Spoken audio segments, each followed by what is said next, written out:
Good morning, students. Welcome to Civil Base Mansarovar Online Education. Myself, Vinod Trivedi.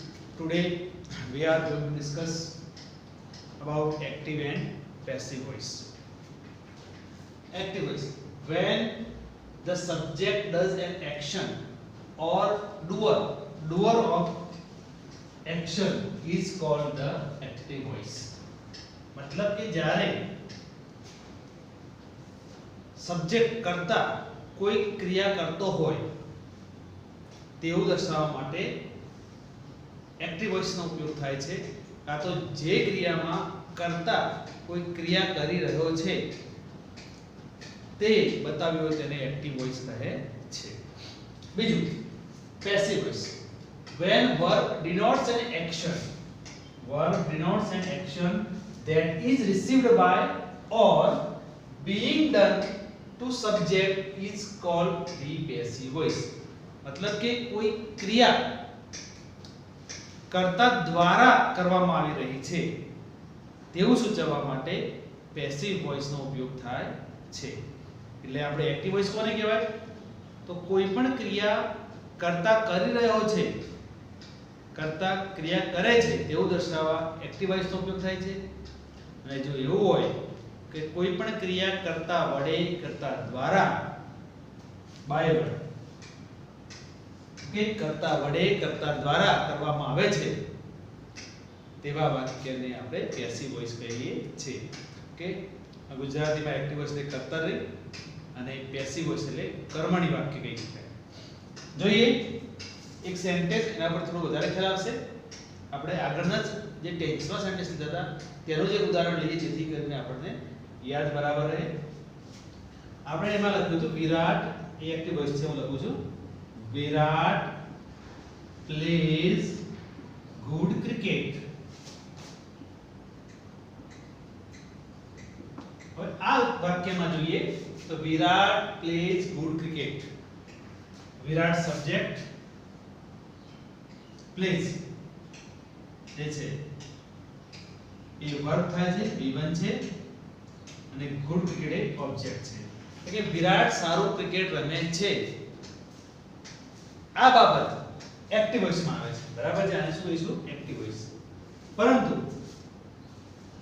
આનું passive બનાવવું હોય તો ગુજરાતીમાં એ પ્રમાણે થાય કે સારી ક્રિકેટ વિરાટ દ્વારા રમાય છે. બરાબર? તો જોઈએ પેસિવ કેવી રીતે થશે? ऑब्जेक्ट पहला लगा दीजिए गुड क्रिकेट, तो बिना form of issue is played by Virat. आ तेनो पैसिव सेंटेंस. बराबर છે? Virat played good cricket, active voice. Good cricket is played by Virat, તે પેસિવ વોઇસ કહી શકાય. હવે મિત્રો આ બાબતે તમે તમારા ગ્રામરની નોટબુકમાં નોટ ડાઉન કરી દેજો જેથી કરીને પાછળ તમે રિવિઝન કરી શકો. સાથે કાળ સાથે, કારણ કે તમારે કોઈ પણ એક્ટિવ અને પેસિવ સમજવું હોય, કાં તો એક્ટિવ નું પેસિવ તમારા બોર્ડમાં આવે છે, એક પેરા જેવું આવે છે, તેને આપણે એક્ટિવ માંથી પેસિવમાં ચેન્જ કરવાનો આવે છે. તો આ બાબત જે છે એ કરવા માટે તમને કાળ એટલે કે ટેન્સનો પૂરું જ્ઞાન હોવું જોઈએ. તો દરેક ટેન્સ સાથે એક્ટિવ વોઇસ અને પેસિવ વોઇસ સમજીએ. એટલે એવા તમે આ બાબતને નોટ ડાઉન કરી દો.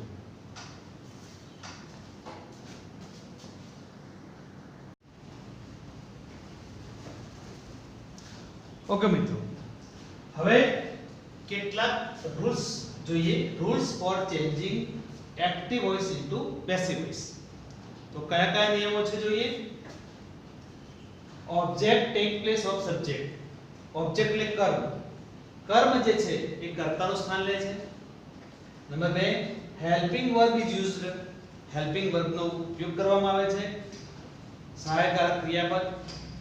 વર્તમાન કાળ હોય તો ઇઝ એમઆર, ભૂતકાળ હોય તો વોઝ વર્બ, ભવિષ્યકાળ હોય તો વિલ સેડ. આવા હેલ્પિંગ વર્બનો ઉપયોગ કરવામાં આવે છે પેસિવ બનાવતી વખતે. વર્બ 3 જે એક્ટિવ વોઇસમાં જે ક્રિયાપદ આપ્યું છે તેનું વર્બ 3 પાસ્ટ પાર્ટિસિપલ ભૂતકૃદંત જેમ કે રાઈટ મૂળ રૂપ છે, ભૂતકાળનું રૂપ રોટ છે અને ભૂતકૃદંત રિટર્ન થાય. તો અહીં આપણે ભૂતકૃદંત રિટર્ન નો ઉપયોગ કરીશું. બાય ઇઝ યુઝડ, બાય નો ઉપયોગ કરવામાં આવે છે શબ્દ, અને subject take place of object, અને પછી સબ્જેક્ટ જે છે છેલ્લે જતો રહે છે ઓબ્જેક્ટની જગ્યાએ, કારણ કે ઓબ્જેક્ટ છે એ સબ્જેક્ટની જગ્યાએ પ્રથમ આવેલું હતું. તો આપણે એ જ વાક્યને આગળ જોઈએ. આગળના વાક્યમાં સેન્ટેન્સ એક્ટિવર્સ લખેલું છે મિસ્ટર પટેલ ટીચીસ મેથ્સ. તો મિસ્ટર પટેલ સબ્જેક્ટ કરતા છે, ટીચીસ વર્બ છે V1 અને મેથ્સ ઓબ્જેક્ટ છે. હવે નિયમ મુજબ કર્મ એટલે કે ઓબ્જેક્ટ કર્તાના સ્થાને આવે એટલે મેથ્સ પ્રથમ આવી ગયું મેથ્સ, પછી ક્રિયાપદ વપરાય છે હેલ્પિંગ વર્બ ઇઝ. નંબર 3 માં જોઈએ તો શું હતું? ભૂતકૃદંત મૂકવું, તો ટીચ નું ટોટ થયું, પછી બાય અને છેલ્લે subject. Mister Patel teaches maths અને પેસિવ વોઇસ શું થશે? Maths is taught by mister Patel. તો ખાસ ફરીથી એક વખત નોટ કરી દઈએ આ બાબતનો. Object take place of subject, object એટલે કર્મ, કર્મ કર્તાનું સ્થાન લે છે. સહાયક કારક ક્રિયાપદ જે બે પ્રમાણે આગળ તમે કયા પ્રમાણે ઉપયોગ થાય છે. ક્રિયાપદ ભૂતકૃદંત નો વપરાય છે અહીંયા, તો વર્બ 3 નો ઉપયોગ થાય છે. બાય મૂકવામાં આવે છે અને subject take place of object, અને કર્તા કર્મનું સ્થાન લે છે. તો આ બાબત તમે નોટ ડાઉન કરી નાખો.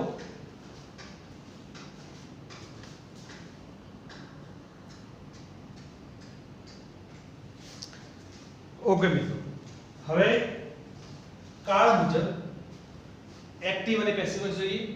કારણ કે તમારે જ્યારે એક્ટિવ અને પેસિવ રૂપાંતર કરવાનું હશે ત્યારે ખાસ ટેન્સ ની ખ્યાલ હોવો જરૂરી છે, અને માટે આપણે ટેન્સ બરાબર સમજીએ છીએ. સિમ્પલ પ્રેઝન્ટ ટેન્સ એટલે સાદો ભૂતકાળ, સાદો વર્તમાનકાળ, સોરી. તો પહેલા એની એક્ટિવ વાક્ય રચના આપણને આવડવી જરૂરી છે, જે આપણે આગળ ટેન્સમાં ભણી ગયા હતા તે જ છે. એક્ટિવ વોઇસની વાત કરતા જોઈએ. Subject plus V1 plus object. Passive voice આનો બનાવવો હોય તો ઓબ્જેક્ટ પ્રથમ મૂકીશું, પછી is, am અને are નો ઉપયોગ કરીશું, પછી verb 3, પછી by અને છેલ્લે સબ્જેક્ટ. તો બસ આ જ ફોર્મ્યુલા મુજબ આપણે સેન્ટેન્સ બનાવીશું. ચલો સૌપ્રથમ જોઈ લઈએ સબ્જેક્ટ. એટલે વાક્ય જોઈએ. The maid wipes the table. તો સબ્જેક્ટ છે the maid wipes, સાફ કરવું, V1 છે અને ટેબલ ઓબ્જેક્ટ છે. તો નિયમ મુજબ સૌથી પ્રથમ આપણે શું મૂકીશું? ઓબ્જેક્ટ. ઓબ્જેક્ટ ને પ્રથમ લાવીએ. the table, તેના પછી શું હોય? is, am, are. આમાંથી કોઈ પણ સિલેક્ટ કરવાનું હોય તો ટેબલ માટે is આવશે, is. હવે wipes નું આપણને ભૂતકૃદંત આવડવું જરૂરી છે, તો શું થશે? wipe by the maid.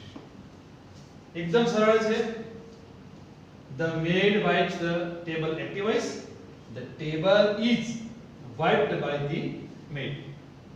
તો આ પ્રમાણે આપણે વાક્ય બનાવી શકીએ. તેના પછીનું નેક્સ્ટ સેન્ટેન્સ જોઈએ. આ પણ સિમ્પલ પ્રેઝન્ટ ટેન્સ તો છે. કેવી રીતે ખબર પડે? તેનું વર્બ જોવાનું ખાસ. ડ્રિંક્સ. આપણે ખબર છે કે એસ કે એસ આવતું હોય ક્રિયાપદના પછી તો તેને સાદો વર્તમાન કાળ કહીએ છીએ. સાદા વર્તમાન કાળની આ ફોર્મ્યુલા આપણે ફોલો કરીશું. અહીં the cat subject, drinks verb અને મિલ્ક ઓબ્જેક્ટ. તો મિલ્ક પ્રથમ મૂકીશું. મિલ્ક is, કે મિલ્ક is or drinks નું શું થશે? drunk. Milk is drunk by the cat. તો આ સેન્ટેન્સ તમે લખી લો.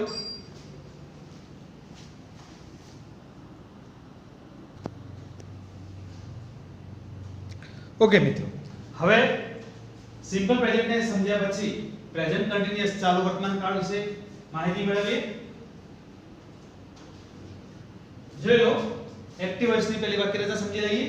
પ્રેઝન્ટ કન્ટિન્યુઅસ ટેન્સ ની active voice subject plus is am are આ ત્રણ માં કઈ પણ લેવાનું. પછી વર્બ વિથ ing અને ઓબ્જેક્ટ. આ એક્ટિવ વોઇસ ની વાક્યરચના હોય છે. હવે પેસિવ બનાવવા શું કરીશું? ઓબ્જેક્ટ પ્રથમ લાવીશું, પછી is am are અહીં મૂકવું પડશે કારણ કે હેલ્પિંગ વર્બ નો ઉપયોગ થાય છે. બીજું અહીં એક નવો વર્ડ છે being. being નો ઉપયોગ કરવામાં આવે છે દરેક કન્ટિન્યુઅસ ટેન્સ, દરેક ચાલુ કાળમાં being નો ઉપયોગ થાય છે. Object is am are being પછી verb 3 પછી by અને છેલ્લે સબ્જેક્ટ. તો આ પ્રમાણે આ વાક્યને સેટ કરીશું. પહેલા તો જોઈ લઈએ ખરેખર એક્ટિવ વોઇસ પ્રમાણે જ વાક્ય આપેલું છે.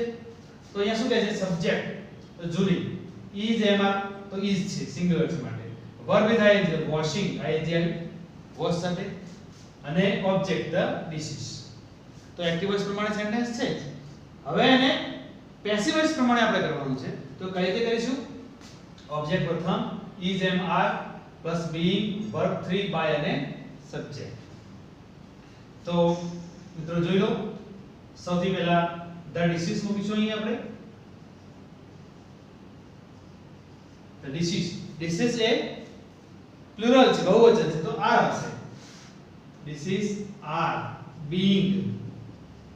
ઓકે, વોશિંગ નું શું થશે? washed by Julie.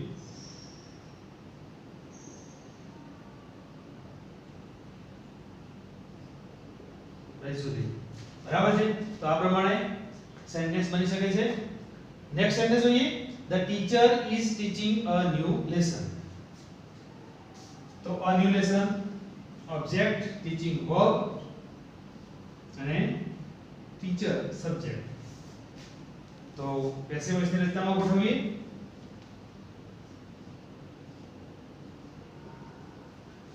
A new lesson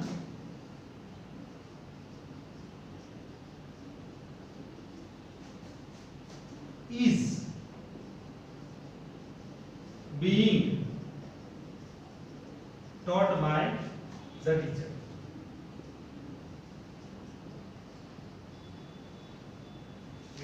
તો આ પ્રમાણે આપણે આ સેન્ટેન્સ બનાવી શકીએ. તમે તમારી ગ્રામરની નોટબુકમાં તારો કરો જેથી કરીને તમને પાછળથી રિવિઝનમાં એની મદદ મળી રહે.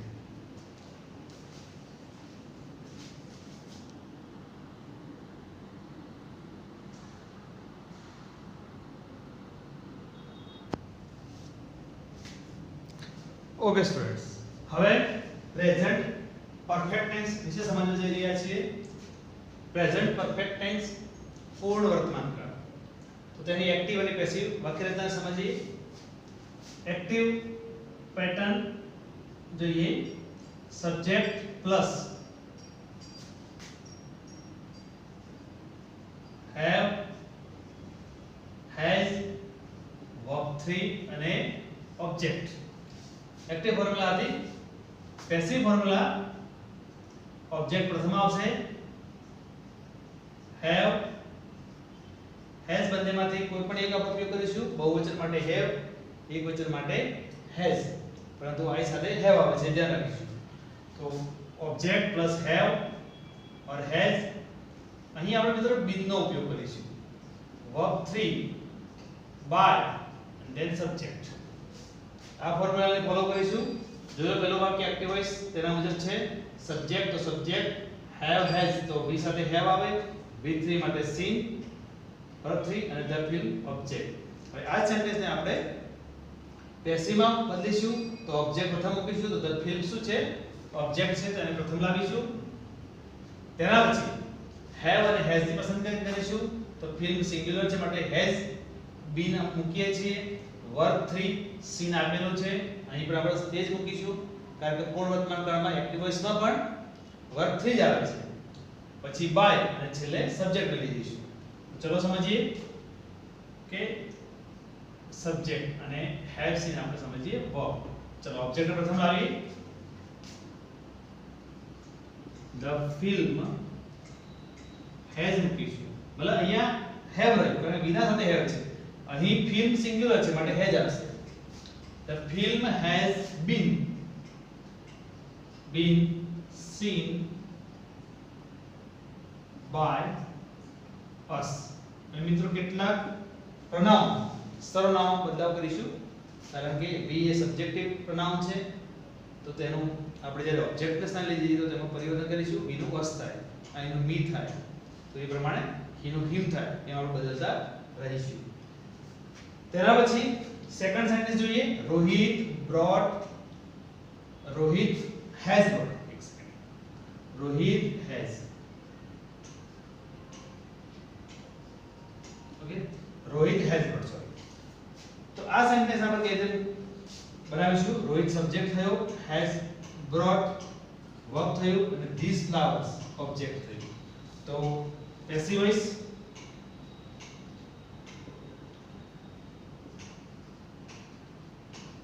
these flowers. flowers બહુવચન છે, ફૂલો. these flowers have મૂકીશું. have been brought by Rohit. અહીં મિત્રો તમને એક ફાયદો છે કે એક્ટિવ વોઇસમાં પણ V3 જ આપેલું છે અને પેસિવમાં પણ તે જ મૂકવાનું છે. એટલે અહીં તમને પૂર્ણ વર્તમાન કાળમાં ભૂતકૃદંત વાળી કોઈ મિસ્ટેક થશે નહીં, પરંતુ તમને કાળ ખાસ ઓળખતા આવડવો જોઈએ કારણ કે એક્ટિવ વોઇસ ઉપર તમને ખબર પડી જશે કયો કાળ છે. કાળ મુજબ જ એનો પેસિવ થાય, બાકી ખોટું પડવાની સંભાવના રહે છે. તો આ બાબતને તમે તમારી નોટમાં નોટ ડાઉન કરી દેજો. બીજું આના પછી આપણે પાસ્ટ ટેન્સ સમજીશું અને ફ્યુચર ટેન્સ સમજીશું. કોઈ પણ મુશ્કેલી છે, કોઈ પણ બાબત ખ્યાલ નથી આવતો તો તમે ફોન કરી શકો છો. ગ્રામરની નોટમાં વ્યવસ્થિત લખજો જેથી કરીને તમને બોર્ડની એક્ઝામમાં પણ આ બધું કામ લાગે. આપણે રિવિઝનમાં આનો ફાયદો સીધો મળી શકે. Thank you. Have a nice day.